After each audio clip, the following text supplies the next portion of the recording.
Hi, and welcome back to EDBEAT. I'm April Cummings from Cayman Life TV, and joining us all, my co-host, Patrick Brendel from Cayman Current. Hi, Patrick. Hi, April. Eloquent, graceful as always.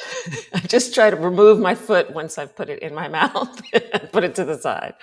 So, what is it I like to say at the beginning of every episode? So much stuff to talk about.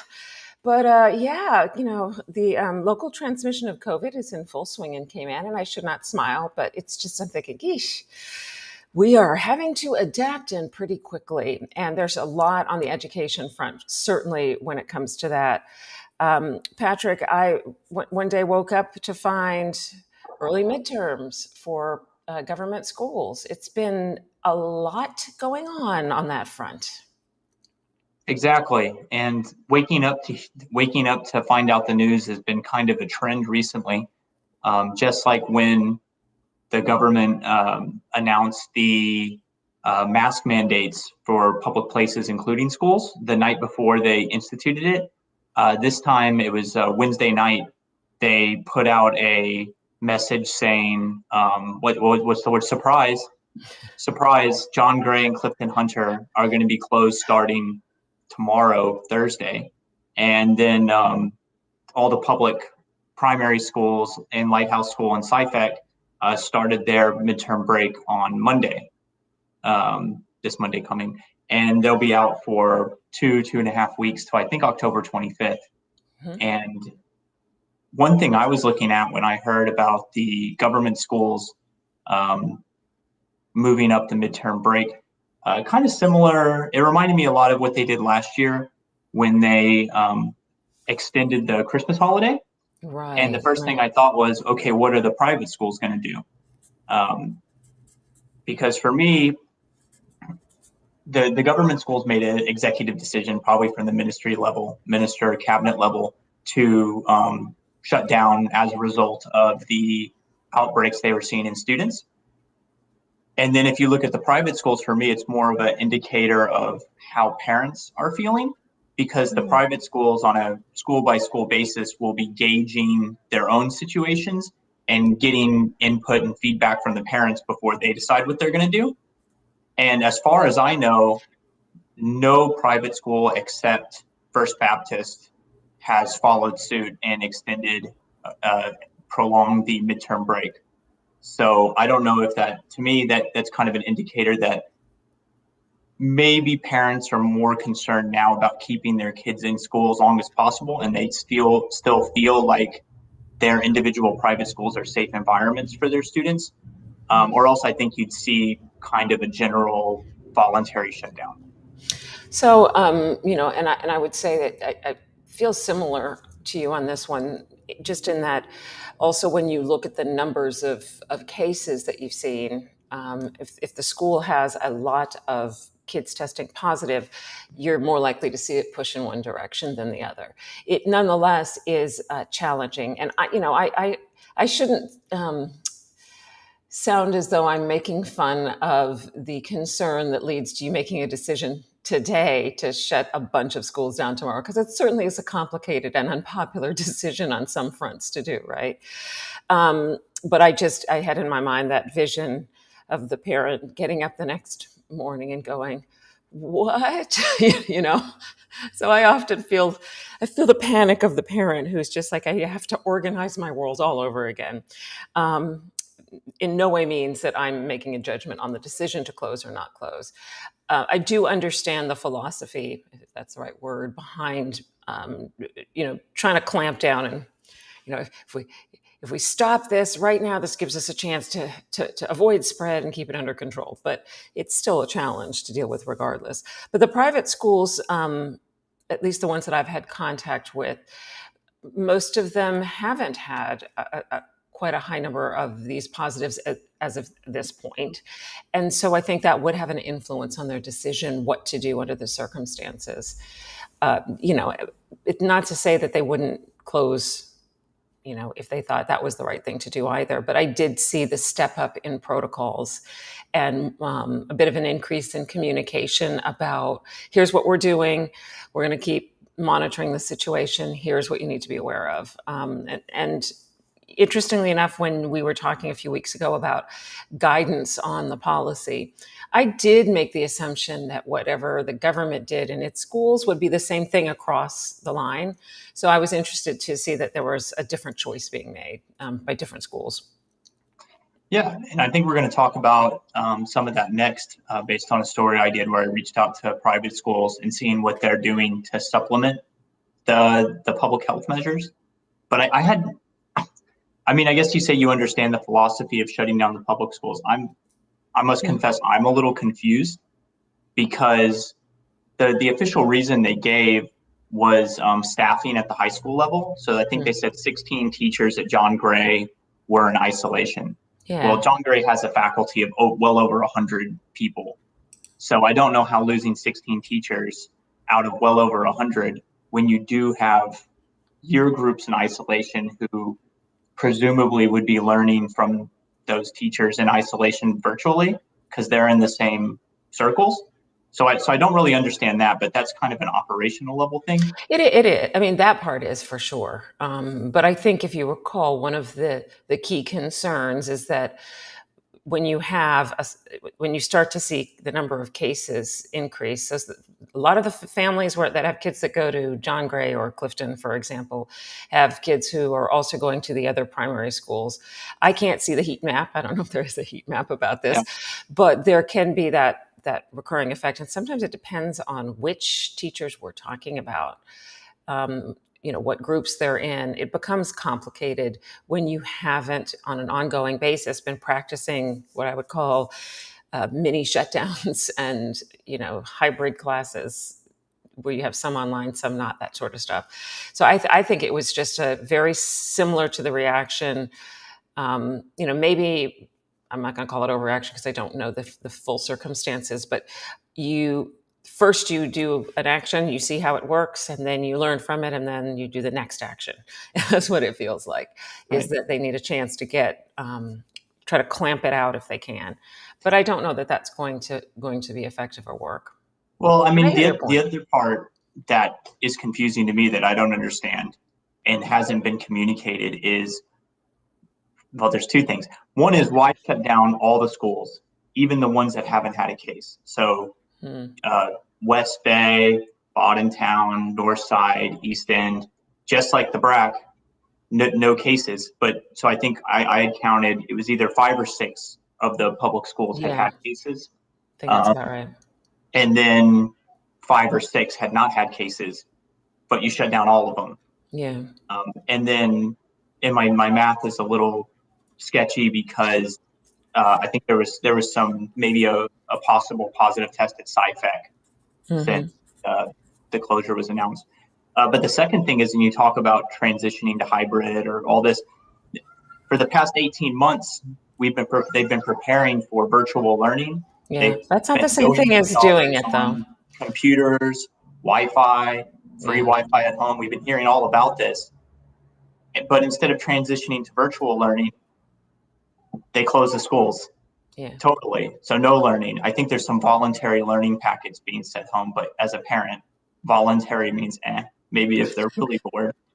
You're a Um, hardcore academic there, Patrick. yeah. So I mean, for me, I just go, well, what's all this virtual learning talk we've been hearing about? Mm, Because I do know if my kids go to St. Ignatius, if St. Ignatius felt like they needed to close, uh, and this is the message we get from the administration, if they feel like they need to close the physical school, you transition to the virtual school. Like yeah.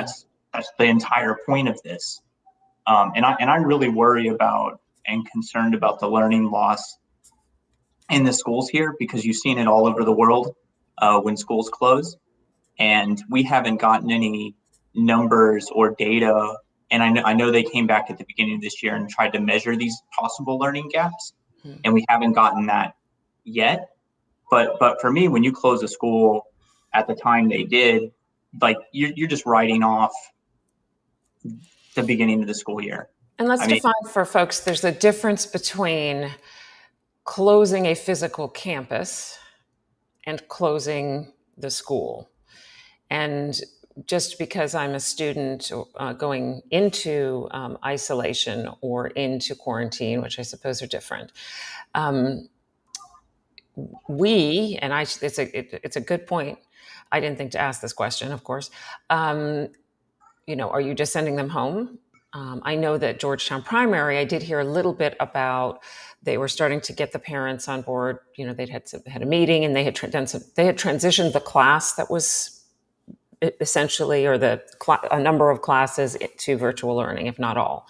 But I really haven't heard much talk about that with regard to the other schools and how the quarantine and education component are working there. So I have no idea. So, it's a good question to follow up on from a public school perspective, because I would be curious to know, did we do the thing or did we not do the thing? Did the kids basically just Yeah. lay around My, or my understanding, of course, and like you, this is unconfirmed, but according to the guidelines and the protocol, my understanding was when individual classes went into isolation, they were supposed to transition to virtual learning, yeah, as opposed to what they called moving forward, the midterm break, yeah. which is a vacation. Yeah, so I just want to know, like, did we do it and how'd it work? And again, only one I remember specific reference was Georgetown Primary, which, if you think about, was on a huge scale. It was entire school, right? So, Yes. um, I do understand, but I do think that the challenge of, you can plan all day long, but until you Hold on do a it. second. We're going to have to edit this, I think.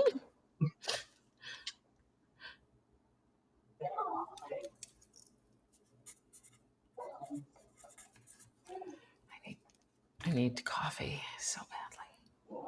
There's no Wait. coffee. Had some kids chasing each other with pirate swords. Oh, that's always good. Well, they think we started at 10. We'll be fine. Yeah. Okay, so we were talking about. Sorry, I started looking at the next subject. Oh, so when it comes to practicing, for me, you can plan all day long about what you think you're going to do when the circumstances present themselves. But in truth, when it actually is go time, if you have not done enough real hands-on work with this type of transition, you just don't know if you're any good at it or not. You don't see the holes, you don't see the problems. So I wanted to know, really, every single class that went into isolation, or every single set, did some of the students get remote learning and the others went on as normal? How did it work? Because I think it takes actual doing for many of us in order for us to see what is and what isn't effective. Yeah. I mean, the proof is in the pudding, right? Like, either, what does Yoda say? You either do or you do not. Yeah, There is no exactly. try. And The and with great me, philosopher, the great philosopher Yoda has a good Tim point, Henson. because for me, talking about doing and doing are not the same thing. Like, I try to have it be otherwise, but it doesn't necessarily work. So also too, in terms of the COVID situation currently on island, aside from the early arrival of the midterm break, what would you say proactive measures are you seeing in terms of how the schools are handling COVID? It was actually really interesting. I have a list of, all the 50 plus school leaders in the country. And every now and again, I try not to bother them because they're busy. I'll just kind of send a survey question out. And I got a pretty good response to asking what they're doing about COVID. Of course, every single one of the schools is doing what, or they say they're doing. They're complying with what public health says they should do. So these other measures, I just want to stress, they're extra. They're not going their own way on this. They're not substituting. So some of the extra things they're doing, for example, Island Montessori has mandated that all their staff get COVID vaccinations. And further, they've said that any adult who wants to enter the school must be vaccinated. And so that includes vendors and service providers. And they also are following recommendations from Public Health England, which I think has a different name now, which their guidance is a little bit more detailed on certain things than K-Man's guidance. So we have Calvary Baptist Christian Academy. Their principal said they're doing daily temperature tests. They've suspended all indoor sports activities. They've gone to virtual chapel service, and gone to these kind of trying to keep crowds small is their strategy. And they're not letting any parents go past the school office. So when you go to the school, parents, it's like there's a hard line. You can't walk around the school if you're a parent. You have to stop at the office. Then we had Grace Christian, which I thought was interesting, is they have the kids wipe down their own desks 3 times a day. So they're kind of, empowering or teaching the students responsibility as well. And one of the things they were emphasizing is ventilation of classrooms whenever possible. So keeping airflow going, which has been proven to be an effective way to minimize COVID spread. And it's something that they talk a lot about in Jamaica, incidentally, even in terms of even designing like temporary classrooms outdoors to, kind of like, because when you got the breeze going and you're outside, it's the COVID transmission is less than when you're stuck in a stuffy, air-conditioned, refrigerated unit, like usually what happens in Cayman. So really in Cayman, it's kind of a comfort level issue, because when it's 90 degrees Fahrenheit outside and 80% humidity, it's, saying open a window, maybe worse than risking the COVID, right? And then I didn't get a chance to put this in the story, but I did get an email from Cayman International School and outlining their measures. And so what they've done is they've created an FAQ section on their website rather than kind of having a big, thick policy manual. So they decided parents would probably be looking for things on an issue by issue basis. What should we do? What shouldn't we do? So they put that all online. And they've also have a separate email for the school that's like COVID-19 at CIS, specifically to handle concerns and questions about COVID. So, I think that's an interesting communication strategy from them. You definitely were seeing some differences in approach and style, if you will. One of the things that I realized seems to happen is that even if when you think you're pretty well versed in what's going on, the policies, as we've talked about, can change fairly quickly, and a school does have to adapt to the situation, as it were. So things like the dedicated email, I find that interesting and helpful as well. FAQs, because I don't like to look stupid. I don't mind looking a little stupid, but I kind of like to have tried to read the rules before I Right. explain I don't understand them. And so I think that the variety of approaches is interesting. And that just the whole concept of having kids really be proactive about and kind of, learning to do the things themselves that would make sense to be part of it all, I think helps fill some of that gap that we've left by not COVID, it's not here. It's very bad, but maybe I don't have to, wash myself down with bleach. Now I'm like, oh wait, that wasn't a thing we were supposed to ever do anyway. So Yeah. just the idea of on an ongoing, regular basis, practicing the things that you need to practice in order to just be safer, not just from COVID, but frankly, haven't had the flu in 18 to 20 months or however long it's been. And so some of these very basic measures do help keep us healthier and safer as well.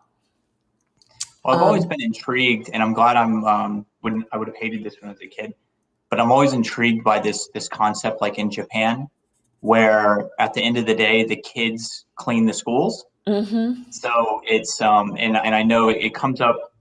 It seems to come up around like the Olympics and stuff, where that cultural thing where you clean up after yourselves and make it look super nice. And like I think they have pictures of like a team will be in the locker room, and then the cleaning staff goes in to clean the locker room when the Japan team's been there, and everything's sparkling.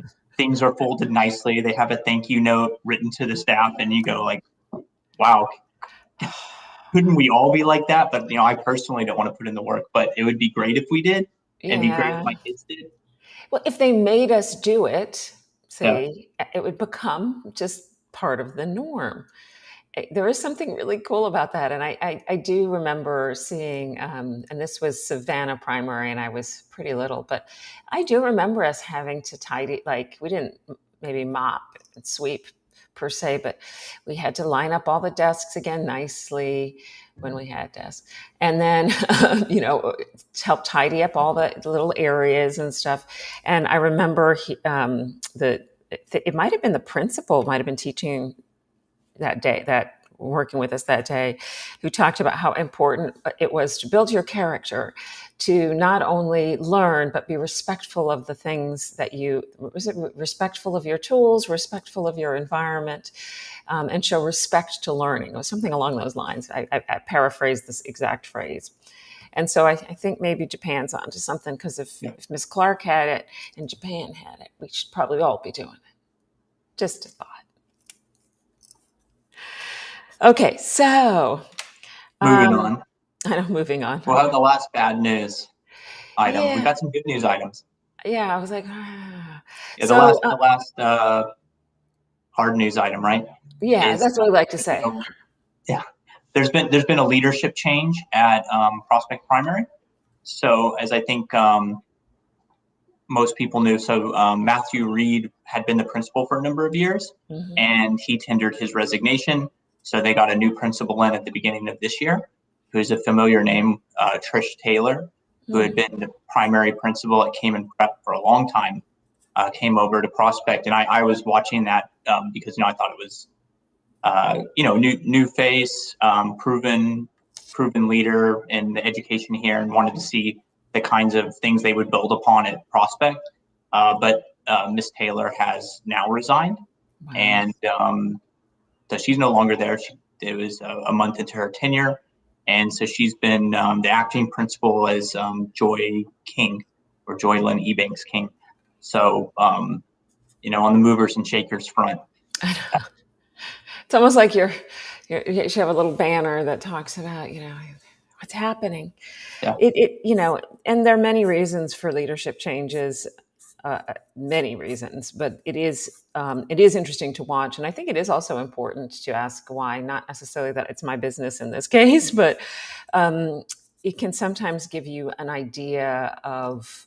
So in my case, for example, sometimes watching those leadership changes can tell you things about people and where they are in their lives personally. Um, but also some of the challenges that you face going from two different school environments. And sometimes it's just plain old personal life, so you never know which, in my world, you never know which thing it is, but it still is interesting. And I think it's important to also know who's running the schools.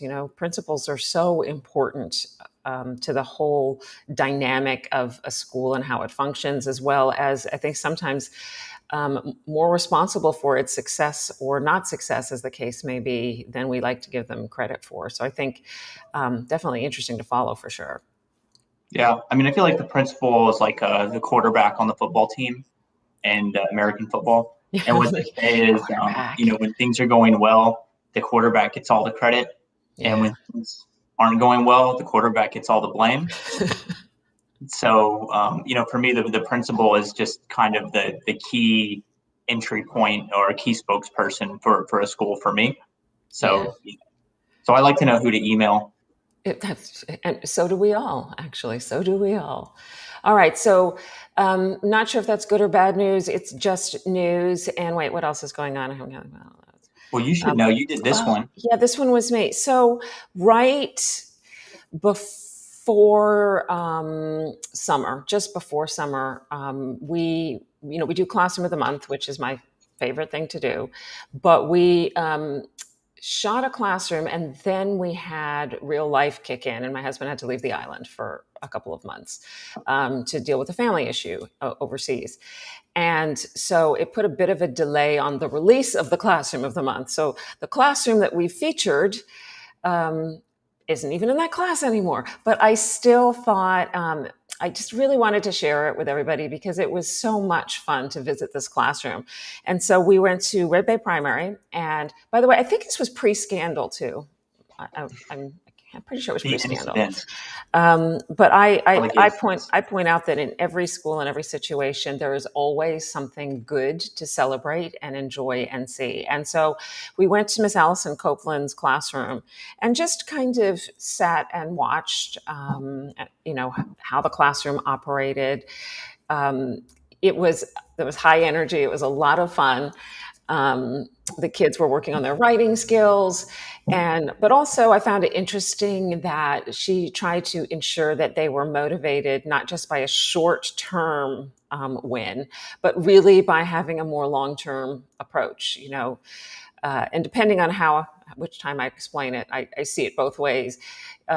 Talking about what you learned today, what value that will have decades from now for your family, yourself, your grandchildren. It depends on how young or old you have children. But also, the other way around, just the fact that learning enriches you and enriches your life. And the kids were all different kinds of backgrounds, all different experience levels in the same classroom. So you might have a child who is struggling with math, but doing really well in English. You might have a child who really needed to learn visually, whereas another child was probably stronger at reading or learning by ear. So she incorporated all the different techniques into the classroom on a daily basis. And you can just tell sometimes when there's a lot of thought going into each unit and how best to keep kids engaged and invigorated while learning about it. And there was one thing she taught that I found a little bit traumatic, or one way in which she taught that I found a little bit traumatic. It was she would at some point work on their speed of responses to things. So I'm the one who's going, you've just asked me, I'm blank, my brain's blank, I can't remember anything, and then an hour later I can write a term paper, right? Allegedly. But it was really interesting because every day, every class, they incorporated some of these different strategies. So some drills, some physical acting out of things, some music, some just a combination of skills to keep everybody engaged and interested. So they're a classroom of the month. It's a few months later than we planned, but you can watch it on Cayman Life TV and on our website. And I quite enjoy it because there's a little kid at the end who I feel his pain. And when you hear him say it, that's how I feel a lot at the end of trying to do something. Yeah, speaking of delayed cognition, it was Frank Oz who was the voice of Yoda, not Yes. Simpson. But But he's part of me Kermit the Frog. secretly going over here going, let's Google this really quick because Yeah. I don't remember. Yeah. And they're like, no, never mind. Sorry, Patrick, Mr. Oz. Won't do it again. forgive me, sir. And also, you've got some good sponsor news this week, right? I do. So I want to give a big shout out and thank you to Health City Cayman Islands. Woohoo! Yes, so two thank yous and two shouts of gratitude to Health City. First, they've come on board as a project sponsor of our mini documentary series on TVET and STEM education. Excellent. And my journalist Kayla has been working really hard on that. And COVID has been playing tricks with us a little bit, but we've kind of had to cram in as much of the video shooting as possible in anticipation of either a shutdown or really stringent masking requirements. Yeah. But we're still largely on schedule in terms of the documentary, and I'd say we have last time I think Kayla said over 80% of the actual shooting done already. And then so the donation from Health City, one of the things that it enabled us to do was to go out and buy a better video camera and audio equipment and memory cards and lights and all sorts of stuff to improve the quality of that video project.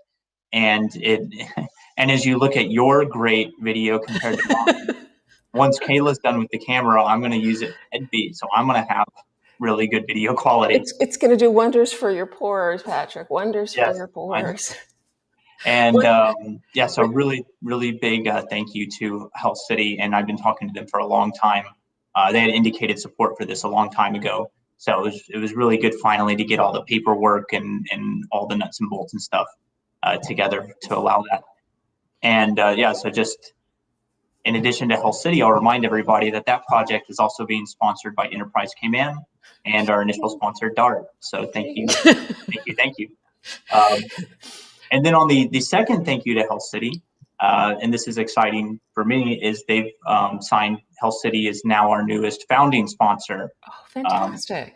And providing a donation that will support the general operations of the current, which is great because without our founding sponsors and individual supporters just giving to us generally, we don't exist at all. So really thank you to Health City. So if you look at the bottom of our website, Health City's logo is now on the page, and it's right next to our first founding sponsor, Broadhurst Law Firm. So Broadhurst and Health City are our two corporate founding sponsors. And so thanks as always to these guys and gals. And yeah, because I forgot to say in the beginning that, Cayman Current is a nonprofit, and Yes. it is for Cayman a unique thing in that I don't know that we've ever, that I'm aware of anyway, had not only a nonprofit focused on journalism, but also one focused on education. So, it is important for people to understand that conventionally, the media enterprises of every kind, or just journalism in general, is you either buy ads to something or sponsor something in that way. And the beauty of what Patrick is doing is that he is able to focus on a single area of content that's really important for our lives. He's also not as, in theory, distracted by managing a bunch of what are just focused on commercial components of other businesses. He can just say, look, this is what we're doing. This is about education. We're going to do great work. And seeing this kind of corporate support is really important. But of course, individual and community support is important as well. And that you can help by watching and by sharing, but also you can donate to. Yes.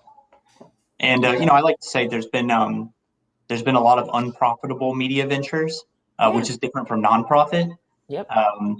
But in terms of our funding model, what we believe in is being as transparent as possible about who our supporters are. And we're really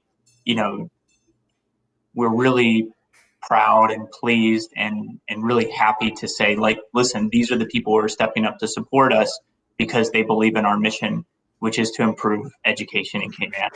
And so as opposed to for-profit media, who, as you said, they're trading eyeballs for advertising or else charging for content. We believe that high quality journalism is a public service, and that's why we give everything away for free.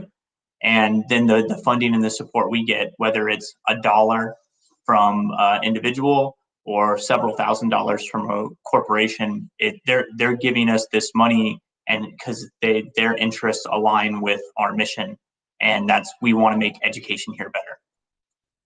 Woohoo! I feel like I need little cheering things going on. And we have PayPal on the website, so we're now accepting credit card donations. I love it. All right. Well, Patrick, there's there's still, even though we're up on the midterm break for the government schools and the other breaks are coming soon, there's still quite a bit going on, I think, to talk about. So we'll hang things up here for now, and I'll go get this episode out there.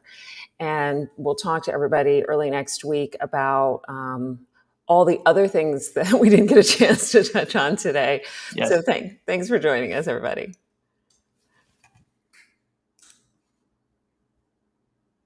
Okay.